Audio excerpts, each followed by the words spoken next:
Today on How It's Made. Basque Pelota balls. We get the show rolling with a process that's definitely hands-on. Pallet trucks. We'll zip around the factory and stockpile the facts. Dumplings. They may be small, but this variety is definitely not sweet. And brass faucets. When the production taps are opened, we'll just go with the flow. But first, Pelota is a ball game that originated in the Basque region of France and Spain.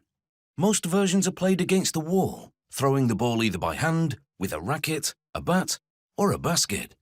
In some versions, teams play face-to-face, separated by a net, or just a line on the ground.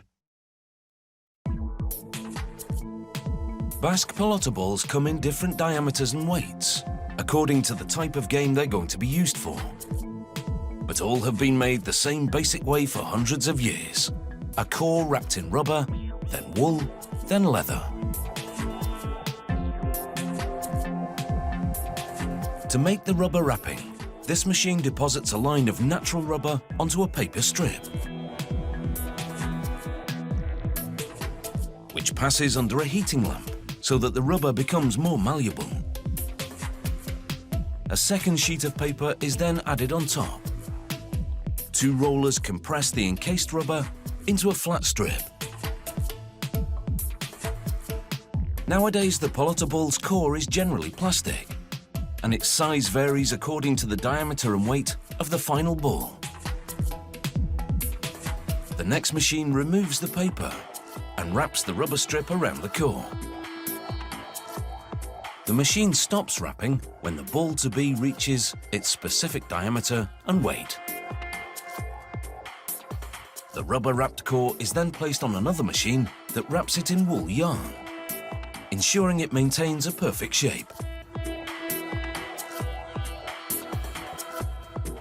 Pelota in Spanish means ball, but the word is also the root of the Latin word pilus, which means hair, and wool, of course, is sheep's hair. The wool yarn is wrapped around the core, again until the ball is its specific diameter and weight. To make the ball's outer layer, figures of 8 are first traced onto a piece of goat skin.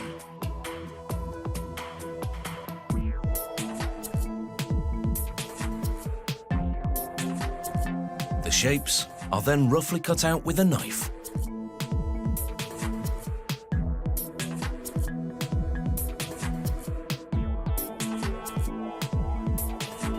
They're then soaked in water for a few minutes to make them supple. Next, the yarn is coated with a liquid synthetic rubber. They then take 2 figure-of-8 goat skins per ball and wrap them in opposite directions. The skins are temporarily held in place with tiny nails.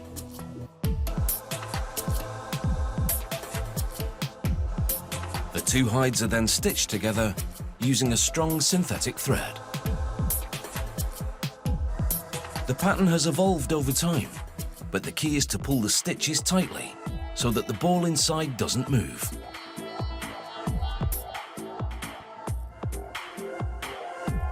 Once the sewing is complete, the nails are removed.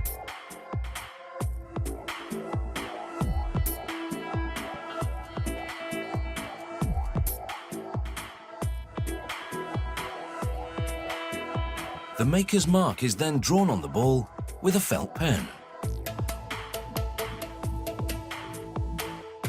After which the ball is put through a gauge to ensure that it corresponds to the correct intended diameter. If the ball doesn't pass through the first hole, but passes through the second, the diameter is correct. The final step is to grease the leather with tallow, purified fat from cow's kidneys. One small glob evenly coats 20 or so balls after 10 minutes in this specially designed machine. The tallow nourishes and protects the leather. No finished ball leaves the manufacturer without undergoing a bounce test. Pelota balls used for recreation only may have a core made of boxwood, but those used for regulated games must have a plastic core. White Pelota balls are designed for playing against a coloured wall, but balls designed to be used against a white wall are dyed black prior to the tallow being applied. Pelota is also played across a net or a line on the ground, and the size of the ball varies depending on which version of the sport is being played.